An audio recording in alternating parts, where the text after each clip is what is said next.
Okay, we're live. Hi everyone, it's Monica Plemikos here, clinical hypnotherapist and psychotherapist. And I'm really excited to be interviewing today Helen Mitas from HypnoFit. Hey! So we've been talking about doing this interview for a while now. Yes. And I wanted to really pick Helen's brains about, what does it really take to be a really good therapist? Hi Helena, thank you for coming on watching, because Helen has a wealth of experience, not just as a therapist, but also as a therapist who has a thriving, successful hypnotherapy practice here in Melbourne, and who has experience with actually hiring other therapists. So today I'm hoping to get the lowdown on, yes, behind the scenes, those tips and tricks. But firstly, for people who don't know you, you should. And could you tell us a little bit about yourself and how you actually became a hypnotherapist? Okay, so how I became a hypnotherapist was really not a decision that was made one day. It was a process of thinking about what I needed to do with my life. And so I've always said this, that as soon as you make a decision about anything, the first door opens. And that first door may not be the ultimate door. It's just the first door that leads to the next door. And so with myself personally, my personal story is that over 20 years ago, I suffered from depression and chronic anxiety. And I was helped by a clinical psychologist who was also a hypnotherapist. Now, back then in the late 90s, it wasn't legal to say that you were a hypnotherapist. So when I used to do training with this particular person, we all would go and have these retreats 4 times a year. And we didn't know that it was hypnotherapy that was done to remove the blocks that we had within us. It was called guided visualization, and now we know that was guided. And now we know that was in fact hypnotherapy. And so that was really the start for me in terms of self-empowerment. And subsequent to that, or during that time, I was in corporate for a couple of decades before realizing that I needed to do something more with my life, something that filled me up, as opposed to that dread of going to work and adding to the bottom line of big corporations. So I knew that there had to be something more. And as soon as I started questioning, well, what am I going to do? What's the more? Then the first door opens, and then the second door opens, and the third door opens. So I've been a clinical hypnotherapist now for nearly 10 years. And during that time, it feels like 100 years, because so much has happened in that 10 years. But so whereabouts are you at now? Obviously that 10 years has led you to a lot of experience, a lot of opportunity, and now you're in that space of guiding other therapists. Yes, so currently on my mentoring program, I have over 800 hypnotherapists from across the globe, over 10 countries, that are doing my 15 Steps to Hypnosis Business Success, and also my therapist system as well. So I love training other hypnotherapists because I believe that this is the profession of the future. I believe that as consciousness is growing across the world, that more and more people want that safe, natural solution, not that pill-popping Band-Aid. And so I see that it's my duty to help people have a successful business, just like I've got a successful business, because the more success you enjoy, the more impact you make. Absolutely. And I think, your story is a very common one in terms of, having something that you felt that you need to work on, and being called to this profession and going, hey, well, if I can do it for myself, then I'm going to work out how I can help other people too. So I think therapists collectively have got this one thing in common, that it's, that they have this genuine desire to want to help and assist. Most of us do. Most of us have experienced some sort of challenge, some sort of adversity, and because we have found what seems to be the answer and the solution to that, we want to pass it on to others. We want to share it. Yeah, absolutely. So let's get straight into it. broadly speaking, you know, there are some key skills and some key things that are required to be a really good therapist. So what for you are those key skills? Okay, well, the first thing is, the most important thing for me is the person needs to be personable. So they need to look friendly. They need to come across in a friendly manner. So people, oops, hang on, I thought I switched that off. I'm so sorry. So people want to work with people that they like. And so the first thing that I say to hypnotherapists is, have a look at your profile picture on Facebook. Do you look friendly? It doesn't matter whether you look like you've got a few extra kilos or not, because, you know, I've told people, don't put that picture, you don't look friendly. And they say, oh yeah, but I look slim in this picture. It doesn't matter. What people care about is how friendly you look. So whether you're someone that they would like to be, you know, they want to be part of your space. Yeah. Not intimidated. So inviting. Personable. Yeah. So that's the first thing. The next thing is that you need to be a therapist that creates an environment of trust. So that the client feels that they can actually say anything to you. So quite often, you know, here at HypnoFit, so many clients say, wow, I've been seeing a psychiatrist for 15 years, this is the first time I've said this, and this is on the first session. So clients need to feel that they trust you with their information, and that you're not going to judge them. So no matter what they say, they trust that you have their best interests in mind, and you're not going to think, oh, you know, what a crazy person, that you're with them all the way. So just so far on those 2 points, one is personable, and the second thing is trust. They need to be able to trust their therapist, that they will not be judged for whatever comes out of their mouth. So how does someone convey that? I think the way that they convey it is, first of all, you know, to really feel it, because people can feel energy. And so if you are a therapist that has a lot going on internally, then you need to sort your own stuff first. Absolutely. Before you help other people, because you may say, oh, you know, I don't have any judgment about that, but if your energy implies something different, you go, oh really? Exactly. So they know how you feel, and so you need to make sure that you come across as non-judgmental, because you are non-judgmental. Yeah. Because you've cleared all your stuff, and so you really are not judging the client sitting in front of you for whatever actions that they've taken. And I think that's where that clinical supervision also comes into play as well in talking about, you know, things that your client may say may actually give you a rise, or may kind of, you know, work you up the wrong way. Yeah. You know, and taking that to supervision and having that explored by more experienced, you know, supervisors and people who have been ahead of you can actually help you unpick and see where actually that's coming from, so that it doesn't happen to the next client. Absolutely. Yeah. What else?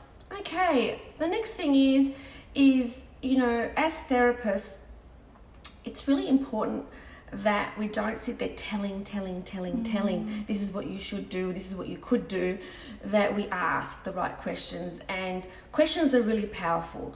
It's not powerful to be telling somebody something. It's powerful for them to have the realization about what the answer is and have their own aha moment. So the power is in the questions, not in telling. Because when you're telling, you're not empowering.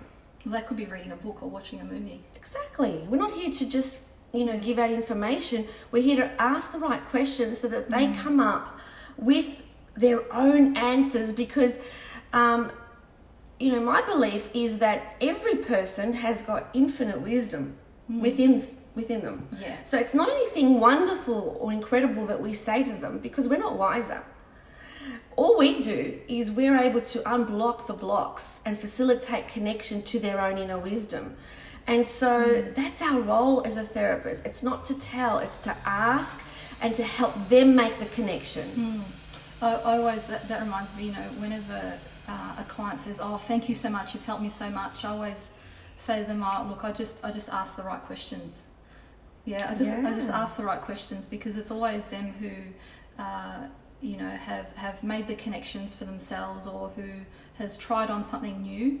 It's only spend an hour with them. But it's all those other hours of the week that they actually have to live their life. They have to implement. They have to, see changes in their environment and the way that they do things in a different way. Exactly. So we're there to facilitate. We're not there to tell. Yeah. Because we're not there most of the time. Exactly. So Helen, you've here at HypnoFit, you've had a number of different members of staff who had quite an extensive practice and history, and so what are those key things that you've seen as an employer that that you can't teach that makes a therapist really good?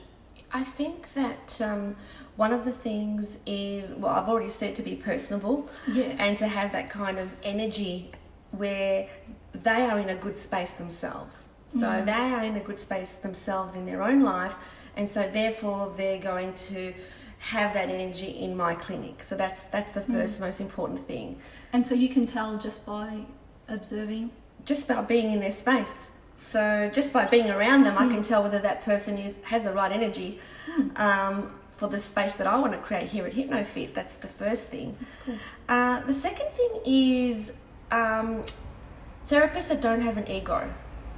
And so what do I mean by that? Because, you might have a therapist working here who's had a lot of experience, but then if you suggest perhaps an alternative way of doing something, they're like, I've been doing this for years and I've had a lot of success and I really don't need to hear that, and then take that as offensive, then there's an issue there, because there's an ego issue there.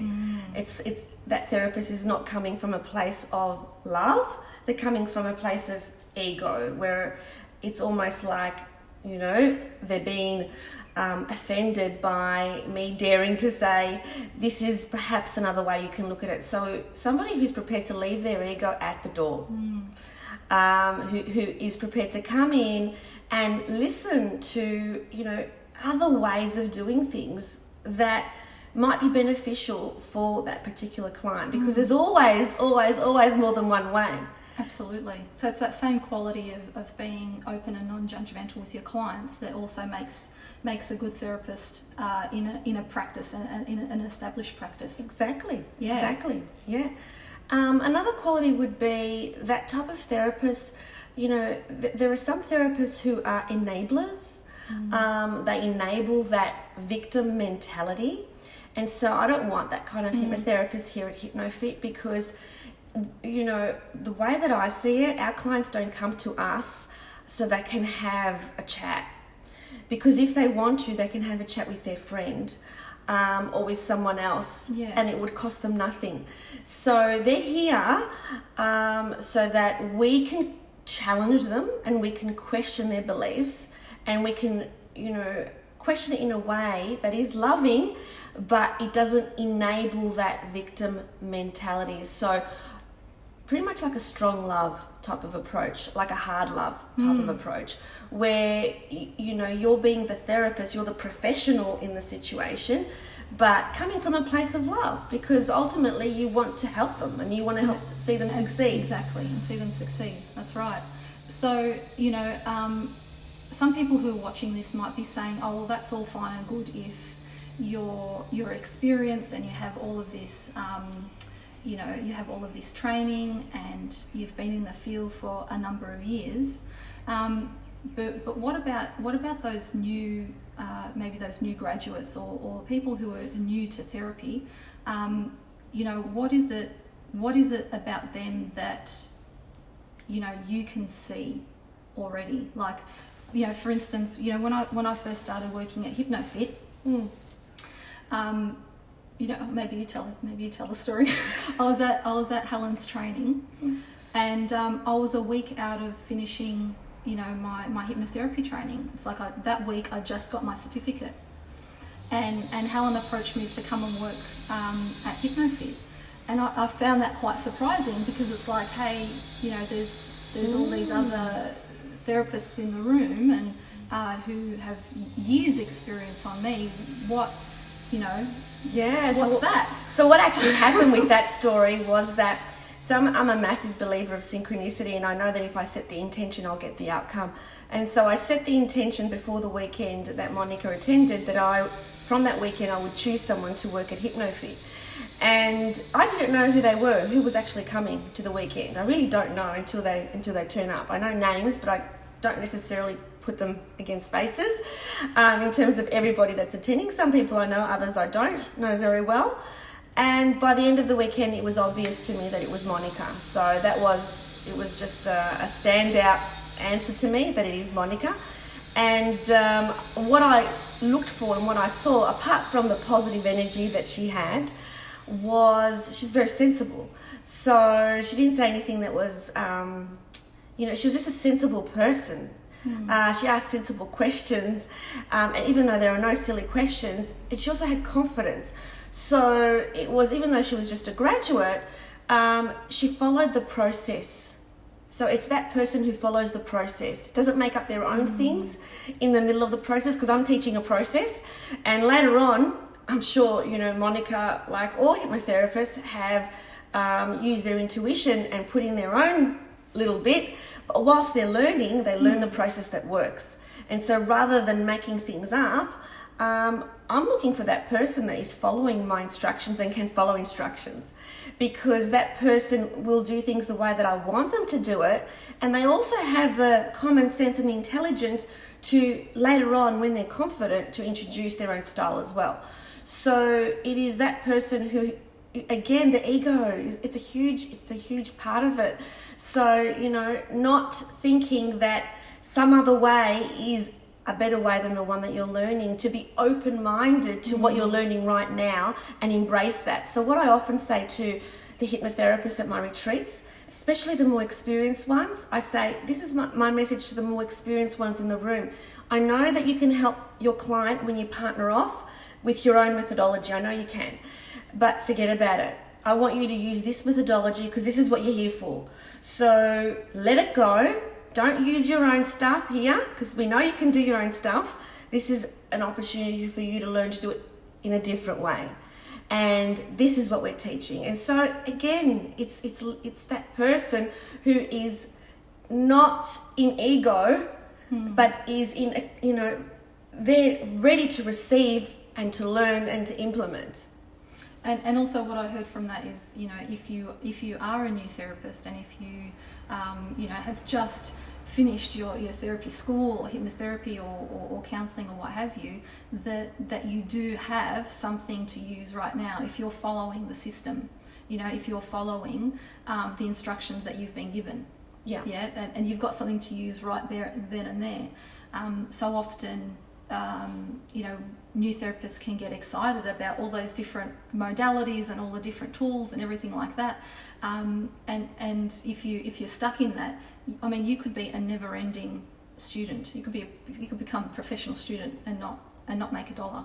Exactly right, because our best and our ultimate teachers are our clients. And so if we're not seeing clients, then we can't be the therapist that we're supposed to be. Absolutely. So look, I've got a question from someone who wants to ask you a question. This question's from Maria. So Maria asks, how do you overcome doubts and insecurities? Okay. It's a really good question. Yeah. So every time you are growing personally or business-wise, or every time you're going to the next level, doubts and insecurities are part of it. And so it's not about overcoming them and pretending they're not there. It's more about acknowledging that that's part of the process. So it's part of the process to have doubts, and it's part of the process to have insecurities. But you can't move on until you just forge forward. So with myself, every time I have doubts and insecurities, it's an acknowledgement. Oh yeah, I've got doubts again. I've got insecurities again. Let's do it. So you've got to do it regardless. So the more you step outside your comfort zone, the more you are in that mode of stepping outside the comfort zone all the time and doing something different. So when you're seeing a client, the most important thing is their confidence in you. So even if you're scrambling underneath the surface, you need to appear very confident with what you're doing. Composed. Even if you're not. Because what studies have found is the number one factor of success for your clients is their confidence in you. And so you need to appear confident. And, you know, that as you appear confident, you will become confident. So whatever you do, act as if, and then you are. So it's very important that, you know, your clients do not see your doubts and do not see your insecurities, that happens behind the scenes. Yeah. And it's also that, you know, that part of kind of instilling hope, isn't it? You know, when you have hope and hopefulness within yourself, that you can help the client, that it is possible to change, it is possible that they receive a different kind of experience of life, then that hope actually transfers to the client. Absolutely. You know, through your energy, through your words, through your demeanour, through how you hold yourself, and then it also matches with the words that you say to instill hope. Yeah. So you know, you can be giving hope in terms of your energy, but also the words that you say to instill hope that there is and there can be a difference. There can be a different scenario, a different life for them. Yeah, absolutely, 100%. Excellent. Thank you so much. So I've got one, maybe a couple more questions for you. But you know, I'm sure that there are some therapists here who would really appreciate knowing. Yes, we've covered in terms of the interpersonal skills and what you need to have, but you know, what training and what kind of modalities and tools and techniques have been most helpful for you and that you can see value in? So that's a really good question, and for me, I think that the most important thing is to really master a particular skill, as opposed to learning a lot of different things and really not knowing what to do with it. So for me, you know, when I first started, I was a master practitioner in timeline therapy and NLP, and studied under Tad James, and then I did my diploma of hypnotherapy as well. So I have modified it significantly in terms of the way that I use timeline these days, and that comes under my ultimate hypnotherapist system, and the way that I train my hypnotherapist is quite different to what I originally learned. But when I originally learned that, I mastered it before I changed it. So I used it as exactly as it was with every single client, for thousands of clients, before I changed it. So I think that what you need to do, when I say master, what does that mean? It means using similar sort of techniques for all different types of clients, so that you know that no matter what happens in the room, you're able to help your client, because you've basically become a master of that process. So don't be afraid to read things.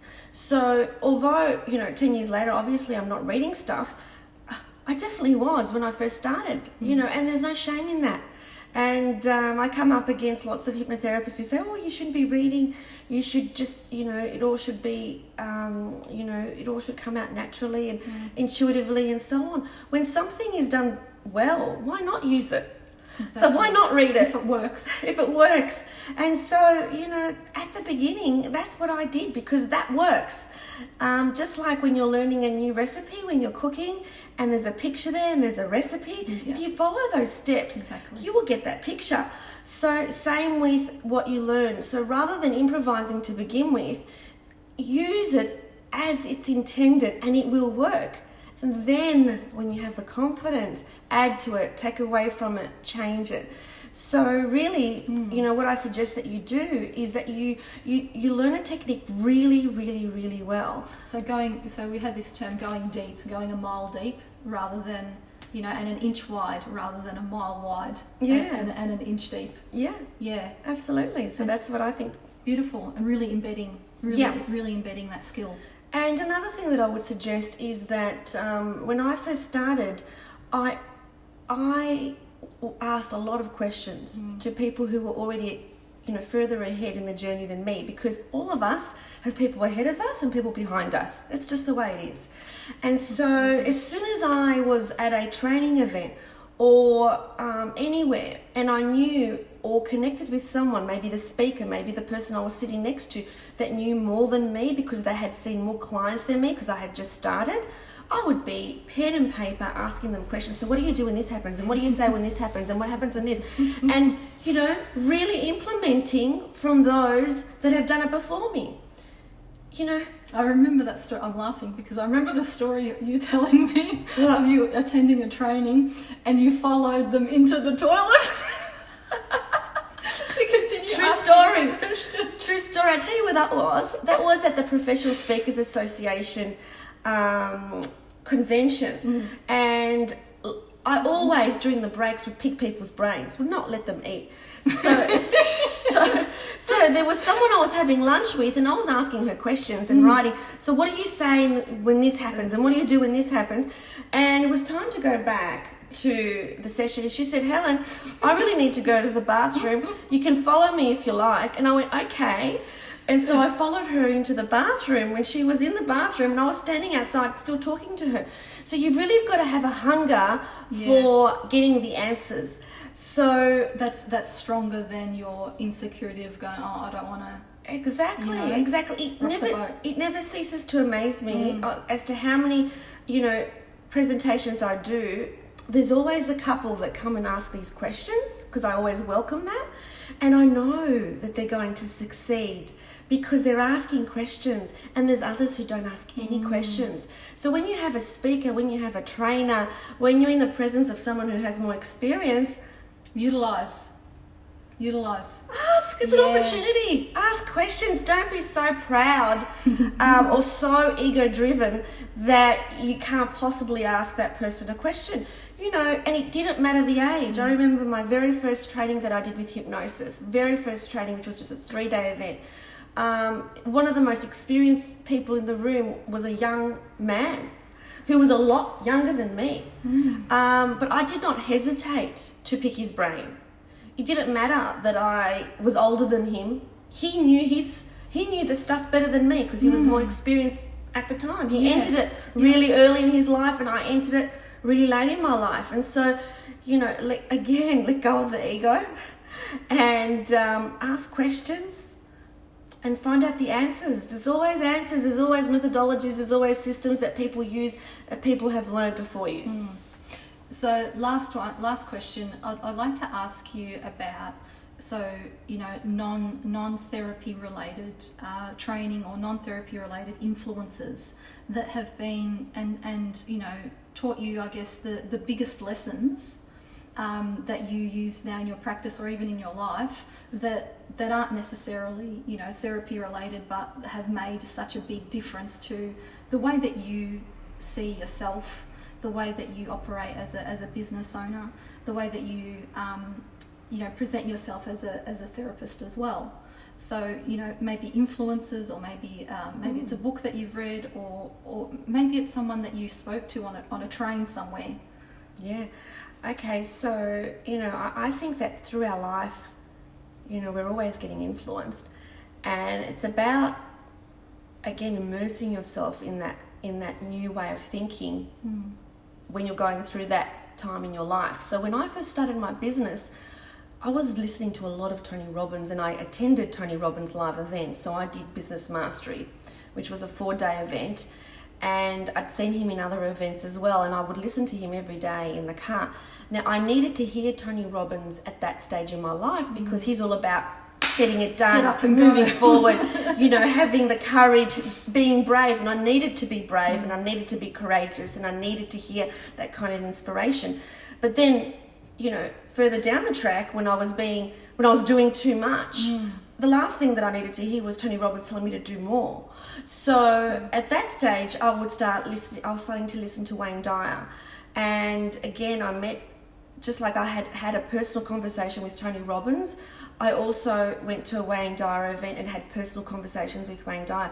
I can't express enough how important it is to, you know, if you ever have the opportunity and you do respect someone, to be in their physical presence, because it is life-changing and transformational. And so then it was all about, you know, the spiritual awakening belief system that was taking hold and taking place within me. And so Wayne Dyer, and I did a Deepak Chopra event and met him as well. I was really blessed with Wayne Dyer because I had met him personally a week before his death. So it was an opportunity, and I'm so grateful for that opportunity. And then another influencer for me is Mike Dooley, and I attended the Infinite Possibilities training in Santa Fe, New Mexico. I did a 4-day Train the Trainer event. Now, I didn't do that so I can train infinite possibilities, even though I am an infinite possibilities trainer. I've never trained anyone else in it. I did it as a reward for myself, for all my hard work. And I didn't expect that it was going to be life-changing, but it was. So I thought I would just attend and just soak up the relax and absorb and soak up the positive energy. And I went with my good friend Joanna Cameron, and we had a ball. But it was life-changing and it was transformational. And so, you know, when you don't have an expectation about something and you release that expectation that this has to happen after I attend this event, then you embrace the possibility that it's infinite. The possibilities are infinite for you. So Mike Dooley again is coming to Melbourne this time in October, and I'll be seeing him again. Nice. So all those people, at the moment, I'm still listening to Mike Dooley every day. I take every opportunity to listen to the people that I respect and my gurus when I'm driving a car, or, you know, a podcast. So Wayne Dyer, Mike Dooley, are the people that I love listening to, and of course podcasts. So we prefer here, rather than watching TV at night, we prefer to put on London Real and see somebody who's getting interviewed, and it just keeps you in that way of thinking, the way successful people think. And so it's very expanding, isn't it? Yeah. I didn't think about it like that before. Yeah. And it just keeps you in that vibe. And so, because you need to be kept in that vibe, because it's easy to have little slumps, or to get too narrow focused on this one thing. You know, it's that whole collective that makes up you and who you are and how you think and your philosophy on life. Exactly. Yeah. But just going back to one book that was life-changing for me right at the beginning, well before I became a hypnotherapist, well before, when I was doing some pretty scary stuff in my life personally. If you haven't read Feel the Fear and Do It Anyway by Susan Jeffers, and you are suffering from anxiety, I would highly recommend it. It's such an easy to read book, and it has lots of practical exercises. And every client that comes to HypnoFit who's suffering from anxiety, I always recommend it, that they get that book. Feel the Fear and Do It Anyway by Susan Jeffers. It is a must. Fantastic. Thank you so much. Thank you so much. You're welcome. And for the therapists out there who are wanting to get in touch with you, who are wanting to do some training with you and learn your version of timeline that's been refined over the process, how can they get in touch with you? Lots of ways. So if you're in Australia or New Zealand, I'm doing half-day workshops in September. They're only $49, heaps of value, and I'm going to be doing therapy in the room. There's always therapy in the room. There's a live demonstration in the room. Make sure you put your hand up for that one. Yeah, it's only $49. You get my book, you get morning tea. It's a no-brainer. So I can give you the link for that. For those of you outside those cities, I've got complimentary webinars that you can get onto. How I made 165K my first year of business without advertising, and it takes you through 5 main areas. And that's completely, I'll offer that complimentary, usually $197. Thank you very much. And so we'll post the link or the website where you can get that here. Yeah, I'll send that to you. Beautiful. Okay. Thank you so much, and thanks everyone for watching. Okay. Bye for now.